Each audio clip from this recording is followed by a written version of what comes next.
Hello Cash Heroes. Happy New Year to you all. Here's hoping that 2023 will be the year we all achieve financial freedom and become financially free. Today, we are discussing 3 deadly sins of personal finance. In the past year, there were several habits that we may have indulged ourselves in, which are detrimental to our growth and financial well-being. These habits could lead to financial insecurity and make it impossible for us to achieve our financial goals. It is therefore imperative that we first identify what these 3 deadly sins are, with a view to ensuring that we do not fall victim to those sins in the new year. Sin number 1. Overspending. This refers to spending more money than you can afford, whether it's on luxury items or everyday expenses. It can be tempting to overspend when you have a credit card or access to other forms of borrowing, but it's important to remember that you will eventually need to pay back any money that you borrow. Overspending can lead to a cycle of debt, financial stress, and difficulty meeting your financial goals. It is like when one is digging a bottomless pit of financial troubles, because most likely than not, one would need to resort to high-paying credit cards or debt to feed the urge to spend. This would then lead to high monthly interests which need to be paid off immediately. However, you might be unable to do so because every new cash that comes your way goes towards more spending, and paying off the interest on the initial loan, and then the cycle continues. How do you remedy overspending? It's important to create a budget that outlines your income and expenses. A budget can help you track your spending, and identify areas where you might be able to cut back. It's also a good idea to set financial goals for yourself, such as saving a certain amount of money each month, or paying off a specific debt.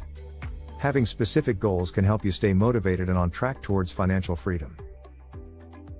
Another helpful tip is to use cash or debit cards instead of credit cards for everyday purchases. This can help you stay within your budget, and avoid racking up hefty credit card debt. If you do use credit cards though, make sure to pay off the balance in full each month, to avoid paying interest charges. Whilst on the topic of credit cards, it is important to note that credit cards, if used judiciously, could help you build your credit rating, and provide access to huge credit in the future. This may come in handy when you decide to set up your business, and need credit from the bank with a low interest rate. Or applying for a mortgage to buy a house. Please note, I mentioned a house and not a car, as more often than not, that will be a liability. Sin number 2. High credit card balances. Credit card debt can be especially dangerous because it often carries high interest rates. If you only make the minimum monthly payment, then it can take a long time to pay off the balance and the interest charges can add up significantly. This can make it especially difficult to get ahead financially and meet your other financial goals.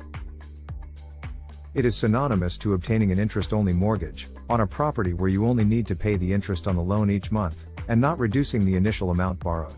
This is usually done for buy-to-let mortgages, where the investors hopes to profit from the equity appreciation on the property. This is in stark comparison to high credit card balances where the borrower does not profit from any equity appreciation.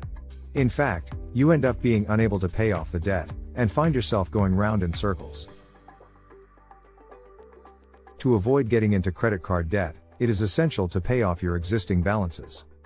It is also important to be mindful of your spending, and to try to pay off your credit card balances in full each month.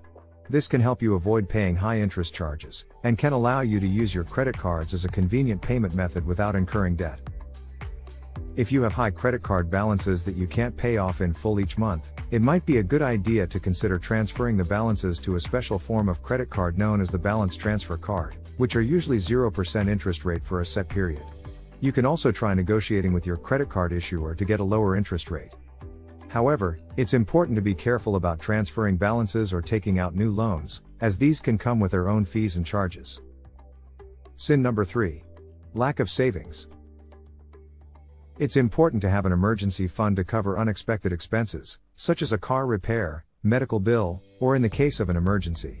An emergency fund can provide financial stability, and help you avoid having to rely on credit cards, or other forms of borrowing in times of need.